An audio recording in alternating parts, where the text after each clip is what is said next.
Seja bem-vindo! Nosso culto online já vai começar. Aproveite enquanto isso, já se inscreva em nosso canal, seja um missionário e compartilhe com seus amados o nosso link. E não esqueça, deixe seu like. Irmãos, igreja abençoada, mês de novembro é o mês do aniversário da Igreja do Evangelho Quadrangular. São 71 anos no Brasil. E Igreja do Evangelho Quadrangular. Quadrangular são 4 pilares que sustentam as mensagens que nós pregamos.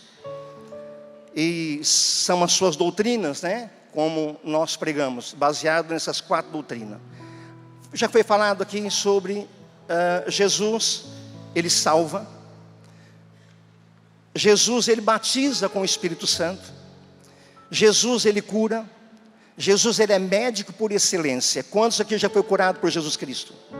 Eu já fui curado várias vezes. E hoje estarei compartilhando com a igreja sobre a volta do Senhor Jesus Cristo. Tenho certeza absoluta que você vai sair daqui respirando o céu. O desejo de ir para o céu. Amém? Quando Jesus estava conversando com os seus discípulos, Jesus estava conversando o seguinte: olha, o Filho do Homem chegou o momento dele ser sacrificado. Chegou o momento do Filho do Homem ser entregue. E Pedro, num determinado momento, disse: Senhor, eu morrerei contigo. Mas, se você for ver, no capítulo 13 de João, que os discípulos estavam entristecidos, porque sabiam que Jesus ia partir. Então Jesus, ele começa a consolar os seus discípulos com essas palavras: não se turbe, João capítulo 14, versículo 1 até o 3, não se turbe o vosso coração, credes em Deus, crede também em mim, pois credes em Deus, versículo 1, isso, não se turbe o vosso coração, credes em Deus, credes também em mim, versículo 2, por favor. Na casa de meu pai há muitas moradas. Se assim não fora, eu vou-lo teria dito, pois vou preparar-vos lugar. 3. E quando eu for e vos preparar lugar, voltarei. Aí Jesus já fala: eu vou voltar. Não fica triste não, porque eu vou voltar. Voltarei e vos receberei para mim mesmo, para que onde eu estou, Jesus não está dizendo onde eu estiver, onde eu estou, porque Ele é Deus, porque onde eu estou, estejais vós também. E os discípulos então foram consolados com essas palavras. E Jesus então, nós sabemos o processo que a história da Bíblia, que Jesus, ele foi morto, ele foi sepultado, mas a sepultura não pôde deter Jesus. Jesus, ao terceiro dia, Jesus ressuscitou. E quando Jesus ressuscitou, apareceu para os seus discípulos por período de 40 dias, comendo, bebendo, animando os seus discípulos, mandando que eles pregassem o Evangelho. Mas chegou um momento de Jesus também subir, a ascensão de Jesus. E quando Jesus subiu, lá no Monte das Oliveiras, lá estava, segundo o que nós entendemos, tinha aproximadamente 500 pessoas. Tinha uma multidão de pessoas, discípulos, estavam ali ouvindo o Senhor Jesus Cristo. E Jesus então começa a conversar com seus discípulos. Jesus já estava no corpo, já tinha ressuscitado, Jesus estava no corpo já transformado. E Jesus então começa a falar tais palavras, Atos dos Apóstolos, capítulo 1, versículo 8, dizendo o seguinte: mas recebereis poder ao descer sobre vós o Espírito Santo, e sereis minhas testemunhas, tanto em Jerusalém, como em toda a Judeia, Samaria e até os confins da terra. Irmãos, quando Jesus começa a falar essas palavras para os seus discípulos, presumo eu que Jesus já começa a sair da terra. Jesus começa já, os seus pés já começam a sair do chão.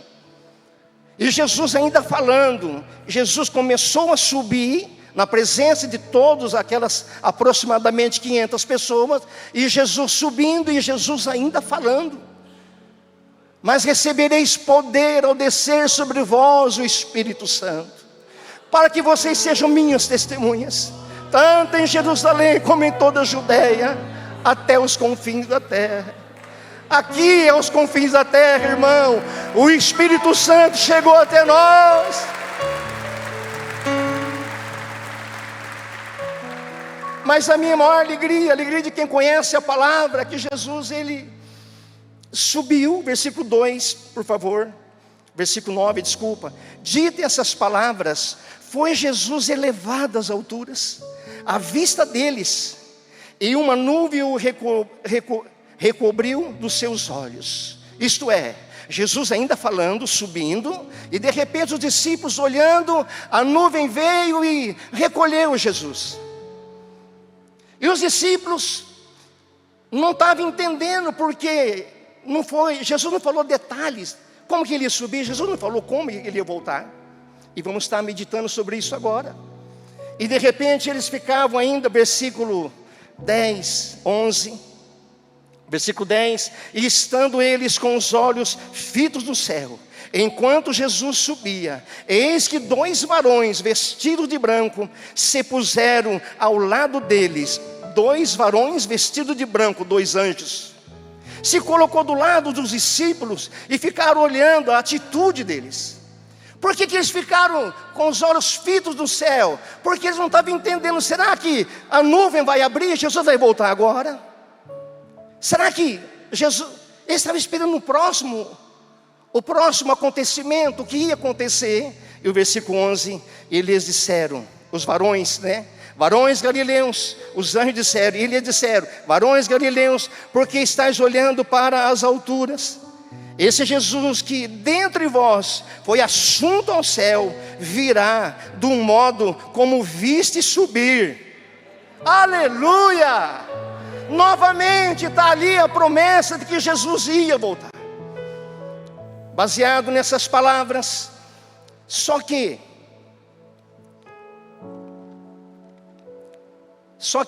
Jesus, ele falou sobre os sinais que ia acontecer, que ia anteceder a vinda de Jesus, dele. Não vou ler todos os versículos, mas vou citar alguns versículos para a igreja entender, e vou na verdade me deter em 2, 3 versículos só. Capítulo de Mateus, capítulo 24, no versículo 3 diz o seguinte: no Monte das Oliveiras achava-se Jesus assentado. Quando se aproximaram dele os discípulos, em particular, e lhes pediram, dize-nos: quando sucederão essas coisas, e que sinal haverá da tua vinda e da consumação dos séculos? Os Jesus questionaram: Senhor, mas quando é que vai acontecer isso? Como é que nós vamos saber quando o Senhor vai voltar? E Jesus então começa a dizer o seguinte, Jesus começa a falar sobre os sinais de destruição, de dores. Jesus começa a falar como fosse dores de parto. Então Jesus disse: muitos virão em meu nome. Jesus começa dizendo: muitos virão em meu nome, dizendo: eu sou o Cristo.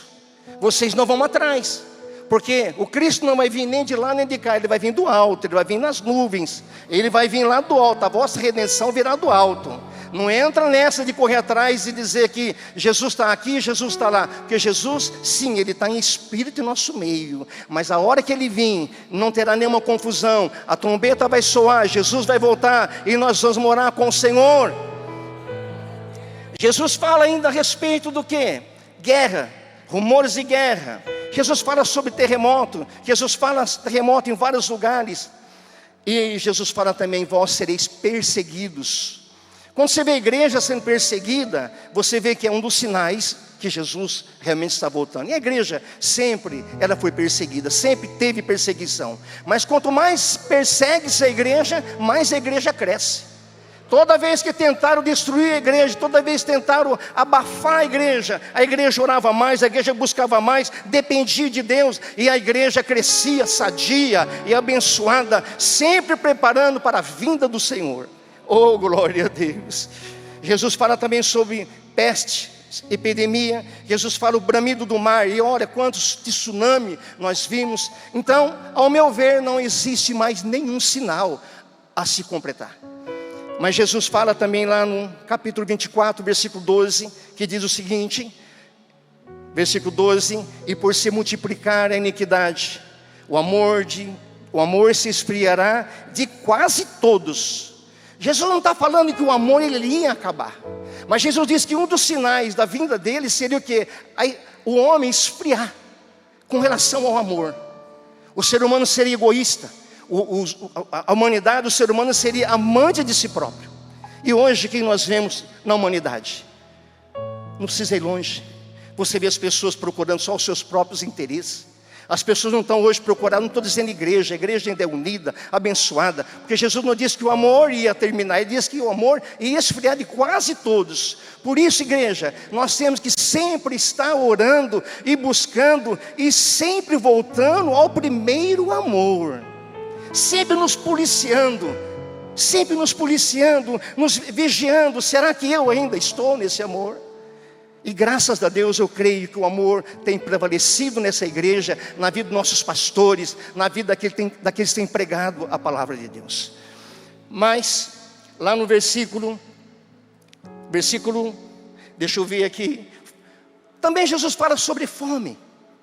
E sobre isso queria deter um pouquinho, porque está registrado lá em Mateus capítulo 24, versículo 7, versículo 7, por favor. Porquanto se levantará nação contra nação, reino contra reino, e haverá fomes e terremotos em vários lugares. Fomes. Igreja, hoje a humanidade na face da terra chegou a 8 bilhões de habitantes. 8 bilhões. E para os irmãos terem uma ideia que hoje a fome, são dados recentes, coisa de 7, 8 dias atrás. Saiu uma nota dizendo que no mundo, o mundo está 828 milhões de pessoas passando fome. Isso é muito sério. Isso é muito sério. Imagina só, o Brasil tem 215 milhões de habitantes. Seria na verdade 4 Brasil passando fome. Lugares no mundo que a fome está assolando, lugares nem tanto, mas somando todos, são 828 milhões de pessoas passando fome. Está se cumprindo a palavra de Deus. Só que tem uma coisa, porque eu quis me deter para falar sobre isso, porque a promessa de Deus é que na tua mesa nunca vai faltar nada. Para teus filhos não vai faltar o pão de cada dia, porque Deus vai suprir. Aleluia, Deus vai suprir. O Senhor Jesus está conosco.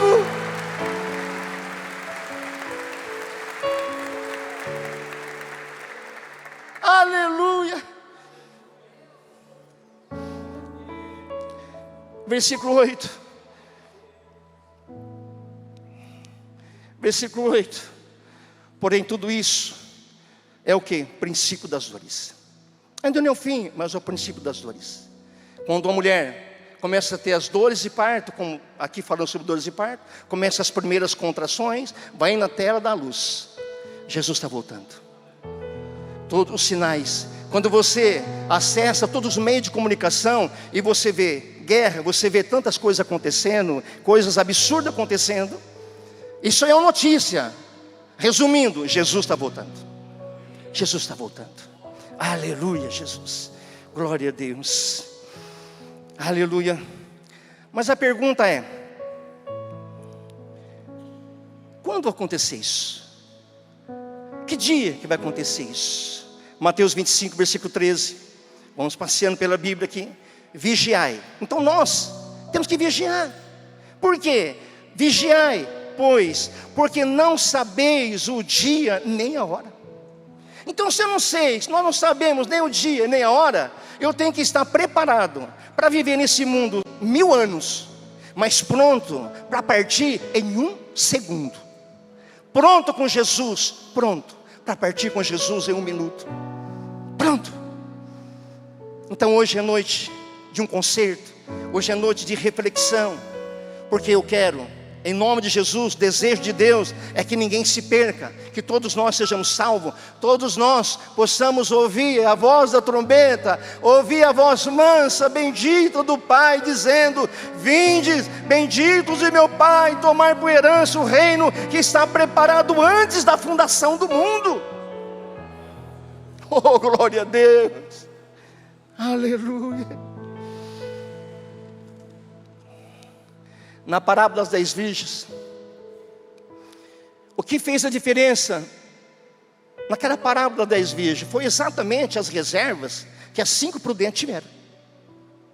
Reserva. Então nós devemos sempre ter reservas. E onde é que nós vamos ter a reserva? Orando, meditando na palavra, pronto, sempre esperando, porque uma coisa é certa: o cientista, todos, não vou dizer todos, mas parte dos cientistas, eles estão já dizendo que algo sobrenatural vai acontecer, que vai abalar o mundo todo, e vai mesmo acontecer. Sabe quando? Quando Jesus mandar soar a trombeta e a igreja ser arrebatada. Oh, glória a Deus, aleluia, oh, glória a Deus, aleluia. Só que Jesus andou com os discípulos, andou, comeu com os discípulos. Jesus falou da sua morte, Jesus falou da sua ressurreição, Jesus falou até da sua vinda. Só que Jesus não falou como que ele ia vir. Jesus não falou como seria. Mas Deus revela para o apóstolo Paulo como seria a vinda dele. 1 Coríntios capítulo 15, versículos 51, 52.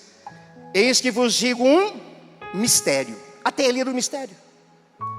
Então Deus revela esse mistério para o apóstolo Paulo, dizendo o seguinte: nem todos dormiremos, mas transformados seremos todos. Versículo 52, num momento, num abrir e fechar de olhos, ao ressoar a última trombeta, a trombeta soará, os mortos ressuscitarão, incorruptíveis, e nós seremos transformados. Aleluia!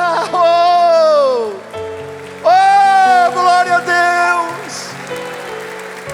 Nós vamos encontrar com nossos entes queridos, pessoas que partiram com Jesus, aonde eles estiverem, onde foram sepultados, quando a trombeta soar, eles vão ressuscitar primeiro, e eles vão ao encontro, num corpo incorruptível, eles vão encontrar o Senhor nos ares, e nós que estivermos vivos, eu creio, não que Deus tenha me revelado, mas eu creio que eu não vou provar a morte, eu creio que eu vou ser arrebatado, por tudo estamos vendo acontecer no mundo, e nós estaremos com o Senhor, amém?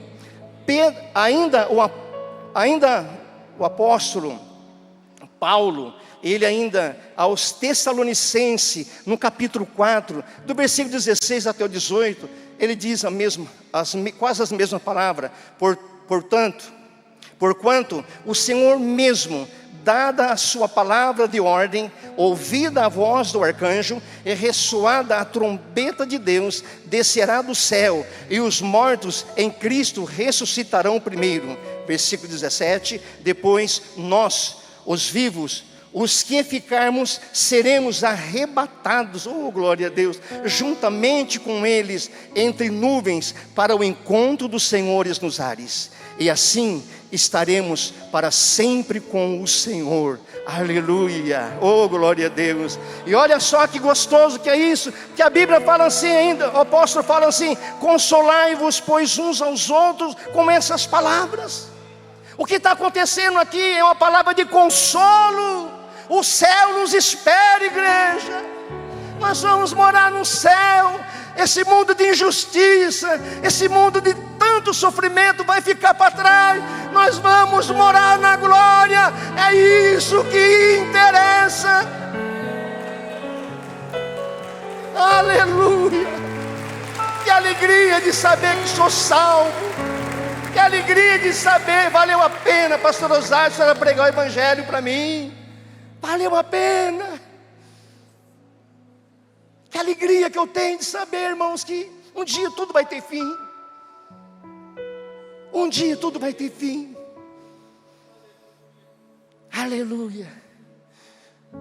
Glória a Deus.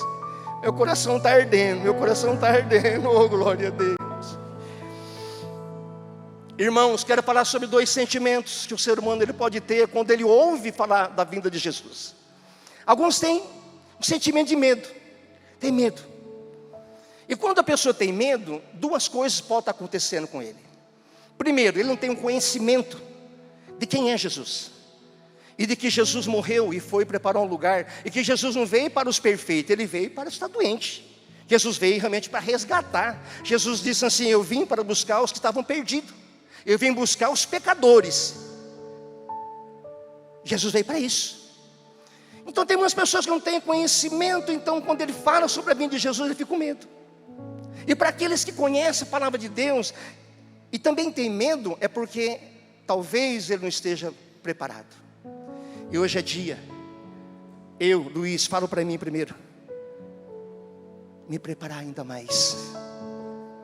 Pastor, você ora, eu oro. E as primeiras pessoas na minha oração, quem me cerca, sabe, são os meus pastores primeiro. Mas eu nunca deixei de orar pelas lideranças da igreja, por minha família, por todos que me cercam, por toda a igreja. Mas uma coisa, irmãos, uma coisa é você ter medo, e outro sentimento que nós temos, que a igreja tem que ter, é esperança. Quem na verdade conhece a palavra de Deus, tem comunhão com Deus, ele tem esperança, ele não vê a hora. Que bom seria se Jesus voltasse agora. Que bom seria fosse hoje esse dia. Agora mesmo deixaria de sofrer. Em outra vida além do mundo eu ia viver. Imagina só, Jesus voltar agora, eu vou jantar com ele, nós vamos jantar com ele. Oh, glória a Deus. Pois bem, vamos então ao que? Esperança. 1 Pedro capítulo 1, versículo 3 e 4. Olha só o que nos diz: bendito o Deus e Pai de nosso Senhor Jesus Cristo, que, segundo a sua muita misericórdia, nos regenerou para o quê? Para uma viva esperança, mediante a ressurreição de Jesus Cristo dentre os mortos. Versículo 4. Para uma herança incorruptível, sem mácula, imarcessível, reservada aonde? No céu, não é qualquer lugar não, para vós outros. Existe uma herança preparada para mim no céu, para você, uma herança. Jesus prometeu um cantinho, não é cantinho não. Tem gente falando assim: eu vou no céu, eu vou para varrer o céu. Então você não vai, porque no céu não tem sujeira. No céu nós só vamos adorar o nosso Deus por toda a eternidade. Amém. 1 Coríntios capítulo 15, versículo 19, que diz o seguinte, vamos ler: se a nossa esperança em Cristo se limita apenas a esta vida, somos os mais infelizes de todos os homens. Se a esperança do ser humano se limita somente nas coisas desse mundo, ele é a pessoa mais infeliz de todos os homens. Por isso, irmãos, igreja abençoada, a nossa esperança, ela sempre tem que estar em Cristo Jesus. Em Cristo Jesus. Que a nossa esperança seja, aleluia. Nós estamos nesse mundo, mas nós não somos mais desse mundo. Nós somos cidadãos do céu. Aceitamos Jesus, nós somos cidadãos do céu. Amém? Uma coisa, talvez, quantas lágrimas você já chorou? Quantas vezes você chorou? Mas olha só o que vai acontecer ao chegarmos no céu. Apocalipse, capítulo 21, versículo 4. Todas as lágrimas serão enxugadas, e lhes enxugará dos olhos toda lágrima, e a morte já não existirá. Já não haverá luto, nem pranto, nem dor, porque as primeiras coisas são o quê? Passadas. As primeiras coisas já passaram. Veja o versículo 5. E aquele que está sentado no trono disse: eis que faço nova todas as coisas. E acrescentou: escreve, porque essas palavras são fiéis e verdadeiras. Aleluia, as lágrimas serão enxugadas. Nunca mais. No céu não haverá mais pranto, não haverá mais dor. Lá no céu não haverá mais morte, não haverá nada disso. porque o Senhor Jesus estará conosco por toda a eternidade, nos abençoando, nos ajudando a vencer, amém? Então não haverá morte, não haverá guerra, não haverá choro, doença, canseira, injustiça. O justo juiz estará conosco para sempre. Maranata, a hora vem, Senhor Jesus Cristo, amém, aleluia. Tudo que nós vemos na política, tudo que nós vemos acontecer no mundo, na política, na economia, tudo está acontecendo no mundo. Tudo isso, igreja, é um palco que está sendo armado para a ação do anticristo. E você sabe por que o anticristo ele não está agindo 100%? Porque existe algo que detém ele. Ele não pode agir. Ele age, mas não como deveria. E sabe o porquê que ele não tem como ele agir do jeito que o anticristo vai agir lá no futuro? Porque a igreja é a causa, a igreja é o motivo de deter a ação do anticristo. Mas o palco está sendo armado para que ele faça a arruaça dele depois que a igreja se veja lá na glória. Oh, glória a Deus. 2 Tessalonicenses, versículo 2, capítulo 2, versículo 7. Com efeito, o mistério da iniquidade já opera e aguarda somente que seja afastado aquele que agora o detém. Sabe quem é? O Espírito Santo. Quando Jesus vem buscar a igreja, ele vem me buscar, vai vir te buscar, mas o Espírito Santo ele vai sair da face da terra. Ele vai subir junto com a igreja. E quando o Espírito Santo juntamente com a igreja chegar no céu, chegar lá na glória, aleluia, aí vai ficar livre para ele trabalhar. Então, ao ouvir isso, nós não precisamos ter medo. Como eu já disse, é só você ter esperança de que o céu nos espera. Jesus ele nos espera. Ele quer que nós melhoramos nossa vida cada dia mais, cada vez mais. E hoje gostaria de orar por você. Não vou me deter mais porque o assunto é extenso, mas não quero me deter. Creio que já deu para a igreja entender que Jesus está voltando. Os versículos que li já é o suficiente para você sair daqui alegre e saber que o céu nos espera. Você que tem alguém querido que partiu e está na glória, nós vamos encontrar e nós vamos ficar, olha irmãos, por toda a eternidade. Não será uma ida até o céu, simplesmente ficar determinado tempo, não, é por toda a eternidade. Então vale a pena lutar, vale a pena orar, vale a pena você liberar. Lógico que liberar perdão, independentemente, nós temos que liberar perdão, mas vale a pena consagrarmos as nossas vidas, sempre estar vigiando, porque Jesus está às portas. Se coloca em pé, quero orar por você. Espero que essa mensagem tenha falado ao seu coração. Tenho 2 sugestões para você assistir. Acompanhe aqui as nossas mensagens e aproveite e clique para se inscrever. Deus abençoe você grandemente, em nome de Jesus.